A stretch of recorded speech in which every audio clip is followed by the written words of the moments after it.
Hey, what's happening? So, look, I'm back in the other side of my studio for the first time in 2 years, which can mean only one thing. Yes, there's a new Star Wars film. Your destiny.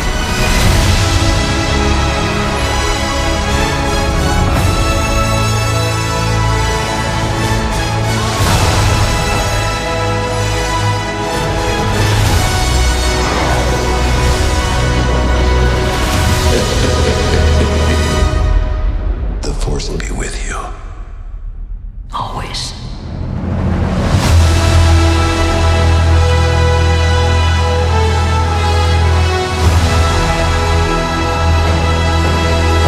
First and foremost, let me say it.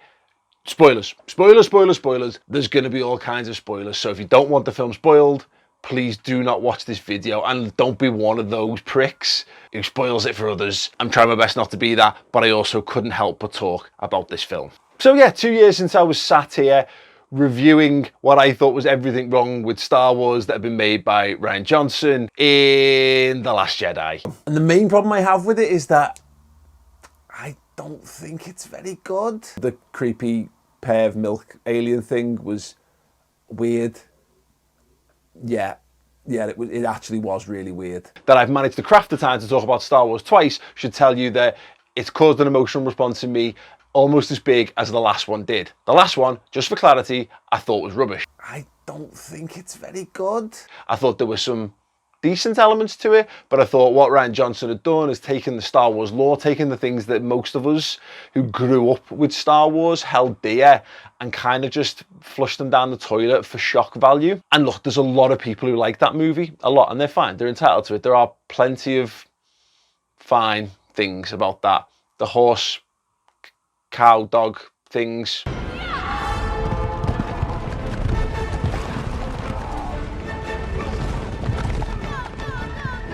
No, not for me. Look, I'll be honest, I was terrified going into The Rise of Skywalker because I really like Star Wars. I do. I like Star Wars. Look, it's mad. I have here, it's been in my office the entire time this channel has existed. This is our family copy of the original Star Wars taped off the TV. Star Wars and Olive Jammit. Anyway, there it is. Look, this is the original un-Lucas touched, hand shoots first, unbelled and whistled Star Wars. I've loved Star Wars. I've had Star Wars in my life for the entirety of my life. Luke Skywalker, Han Solo, Princess Leia, all of that shebang. But I'm now a father. I'm 36 years old. I have a 7-year-old and a 3-year-old, and I've chosen this year to finally start to introduce them into Star Wars. And I'll be honest, with the final part of it coming out, I thought, oh my God, what if it's terrible? Because if this movie is terrible, then it's basically ruined the entirety of Star Wars, because, let's face it, the prequels are crap. Yippee! They are bad. I don't like sand, and it gets everywhere.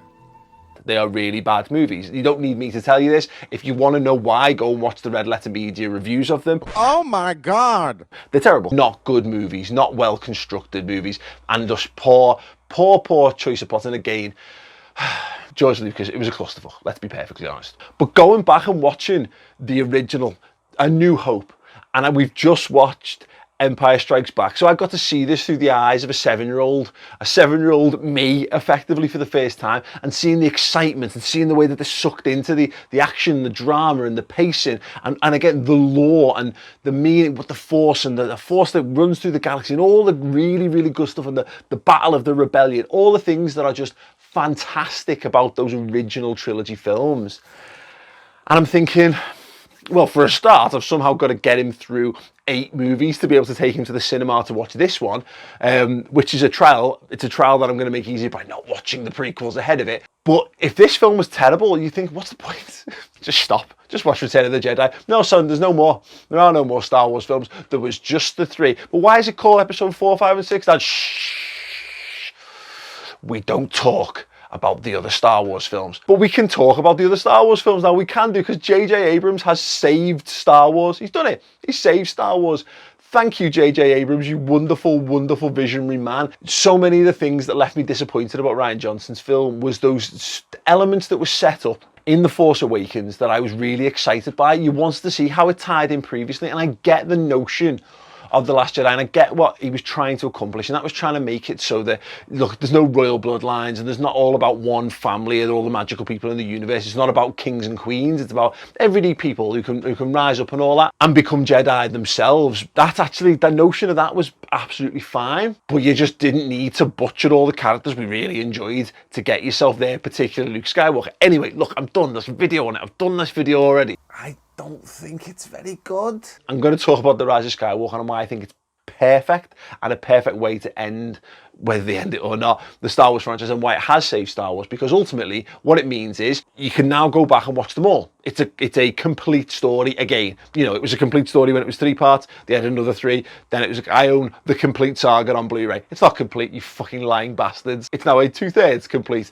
It's fine. It's fine. It's fine. What they've done in wrapping this up means that, yes, you can go back and you can rebuy it, you can rewatch, and you can get all these films again. But it also means that, look, with Disney buying Lucasfilm, they're going to be making Star Wars films forever. Forever and ever and ever and ever, because it's a massive franchise, and it doesn't necessarily mean they're going to make Skywalker films and what have you, but they're going to make Star Wars. And let's be honest, a combination of The Last Jedi and Solo, which is fine, by the way, it's fine. Telling you, it's going to be great. When have I ever steered you wrong? We were very much on the path to just, is Star Wars rubbish? Is Star Wars just crap? And I'll be honest, if this film had been bad, you look at it and say, well, the first 3 films in the prequel trilogy are rubbish. A New Hope is quaint, it sets it all off, it's fine, but it's a very flawed movie. Empire Strikes Back is fantastic. Jedi's a bit silly, but it's still really good. And then you've got Force Awakens, which is okay because it's a throwback movie. The second film's crap and the third film's crap. So you're looking at what, 2 really good films out of 9. I really like Rogue One, but and so they're on the verge to more misses than hits. And does that mean Star Wars dies? Would that be a bad thing? I'm not sure, because the more you make, the more likely you are to catastrophically cock something up. But at least they've earned the right to do it now. Here's the things, and this is where the real spoilers happen. This is where we talk about what JJ Abrams got right. I think he's gone out of his way to correct a lot of the mistakes made by Rian Johnson. People don't want to be told that the mythos and all the characters they grew up and everything they grew up bought into doesn't matter, that it doesn't count, that it's for nothing, that it's for naught.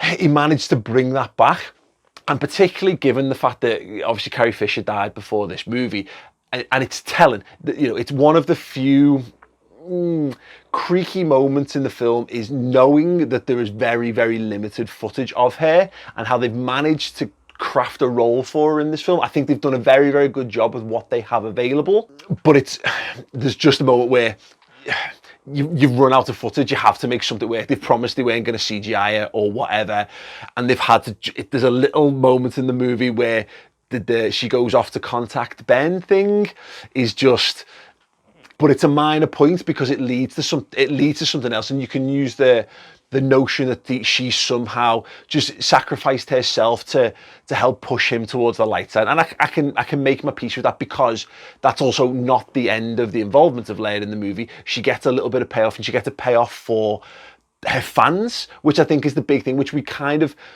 did with Luke Skywalker in the last movie.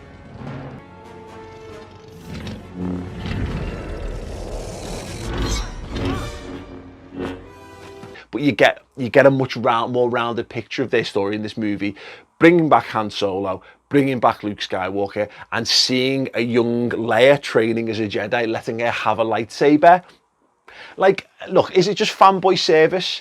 Yeah, probably is just fanboy service, but you know what, fuck it, it's science fiction. Science fiction thrives on fanboy service. You know, you're not looking to win Academy Awards with this. You're not looking to make old bearded conservative men stroke their chins and go, oh yes, dynamic character structure. But no, you go in there to make people thrill and marvel at things, and if you've particularly got something to tie into a past, and you can tie into the nostalgia factor but also put a fresh spin on it, and even better, look at what Marvel Studios have done with the Avengers.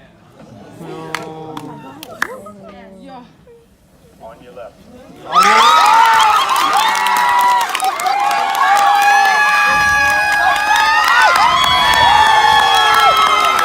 I cried 3 times during Endgame because, not because necessarily the sad moment, I cried because I'm a huge geek and I got to see Captain America have a complete story, Iron Man have a complete story. I got to see Peter Parker, Spider-Man, use an instant kill, which was from the start of another movie, and it seemed like a throwaway thing, and it all makes sense, and it was pure, wonderful fan service. Avengers Assemble.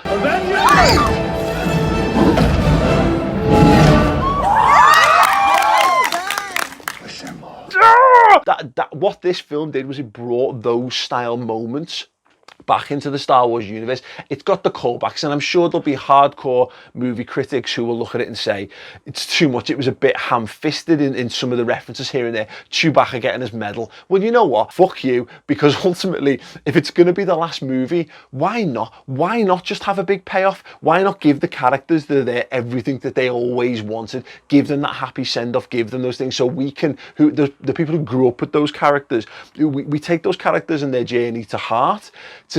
We feel for them when they feel happiness, when they get the things that they deserve through the story arcs. It makes us feel good as well. So you walk out of the movie with a real sense of a feel-good factor. It was a stupid little throwaway moment that hardcore Star Wars geeks know. Chewbacca does not get a medal in A New Hope for no reason whatsoever. That he gets the medal at the end. These are the little moments that just make you smile when you're in the cinema, and that for me is what cinema is all about. Getting to see Luke and Leia duking it out with lightsabers, albeit only briefly, sparingly using the de-aging tech or CGI, whichever it was. Great, it filled my heart up with joy to see those characters doing something that we thought we'd never get to see them. You know, you've got the now expanded universe of books, which have all been put into non-canon.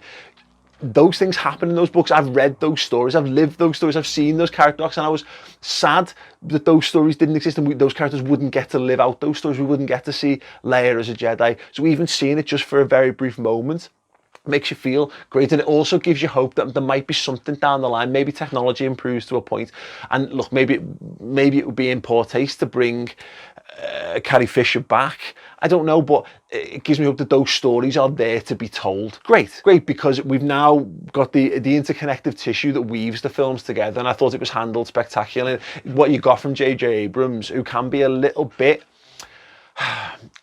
too style over substance at times. Not Michael Bay style over substance, but maybe a touch too much. A few too many lens flares for fans of the Star Trek films might appreciate. What is it about lens flare that you find so appealing dramatically and visually? I know I get a lot of grief for that, but there are times when I'm working on a shot, I think, oh, this would be really cool. But he's gotten the emotional tone right, and he's got the sense of adventure. And the beauty is, I wonder what would happen to these characters. Do I like these characters enough to watch an entire movie of them? And until the final, pretty much the end of the second act, I was enthralled. I was enjoying the camaraderie between the characters. I was enjoying their story. I realised that I was watching a Star Wars movie that didn't have Luke Skywalker in, or Han Solo in, or largely Princess Leia in, etc., etc. Yes, you've got the tie-ins, you've got the droids, etc. But I was watching these characters and I was enjoying their journey. I was enjoying the interactions I have them. It felt like Star Wars, but new Star Wars. And so in that regard, as much as the fan service was great, I actually enjoyed the way that you can make a movie that fans enjoy without it having to be totally on the nose, which I understand was probably the concern with Force Awakens. But again, now what you've got is so many of the things that were set up in Force Awakens that were maybe just callbacks or seen as fan service have been paid off really neatly. And I can't help but just wonder what would have happened if they'd just given JJ Abrams the middle episode. Would we have been able to see a little bit more Luke Skywalker? Would he have been better used? Would the redemption of Kylo Ren been a little bit more drawn out, perhaps? We'll never know. And obviously the big regret is Carrie Fisher and just not getting to see her. The talk was that we were going to see her properly with a lightsaber, and that would have been fantastic. And the nods of her being called Master by Rey is great. It would have been lovely to be able to see more of it, but given what was left after The Last Jedi, I think what JJ Abrams is able to do, he's picked up the plot points that he wanted carried over. He's managed to weave a few of the loose strands left that he obviously just couldn't write off. And he's brought them together in a way that I think personally, as a fan of Star Wars, it's brought the series together to a wonderful conclusion. And, you know, even being able to, maybe it was a touch, it ended up being a touch rush, but the redemption of Ben Solo, I think, works. It was close. It was a tight one, but it did work. I got a feel good fact, and that's for me what was right ultimately about this, and why it saves Star Wars is because yes, Star Wars is about lightsabers and it's about Jedi and it's about Sith, but it's about hope. What is it they've sent us? Hope. It's what Rogue One got really right. It's about this notion of, it's more of a religious sort of parody in some ways, because obviously the idea that, you know, the force, if you're a good person and you can work together with people and you can achieve better goals, and the idea of rebellion. We live in pretty dark times in the real world. We don't need Star Wars to be dark and miserable as well. We need things like Star Wars. We need science fiction to be a ray of hope. We need the message that, look, people who are probably, let's say, left-leaning and probably feel a lot of empathy with the Star Wars stories, with the plight of the rebellion, etc., etc.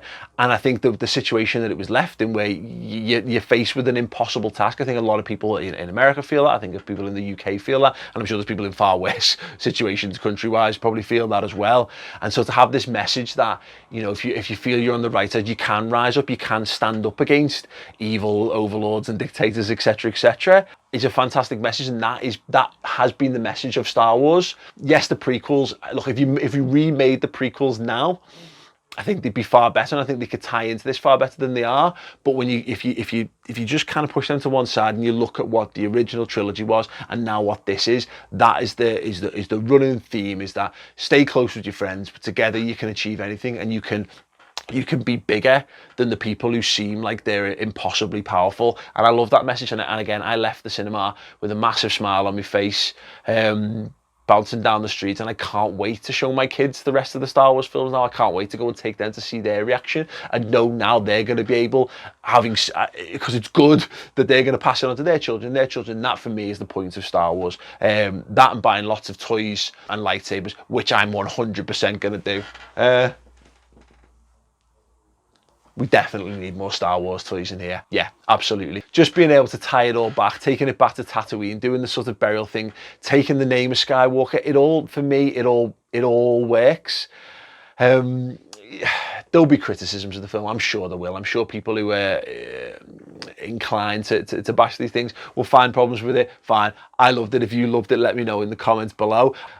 Movies should make you happy. Movies should make you, particularly action and science fiction movies, I think, should make you want to be the characters. They should make you feel an extra foot tall, puff your chest out a bit broader. They should make you want to do flips. And this certainly did that, and again, helped me find a new love for the existing films as well. So yeah, if you enjoyed it, let me know in the comments below. Let me know your thoughts on it. But no spoilers. Once again, don't go on social media and ruin it for people. Don't be a prick, is all I'll say to that. Other than that, thank you very much, everyone. Subscribe to the channel if you like movie stuff. I can do movie stuff. I enjoy movie stuff. It's literally what I'm trained in. I know more about movies than I know about football. Probably is no surprise to people who've watched my football videos. Thanks very much, everyone. Oh, I've got a Patreon. Patreon.com/Mate. If you want more of this stuff, come and get involved with me over there. It helps support what I do, and that'll be amazing. Anyway, may the force be with you and all that. Bad. It's really bad.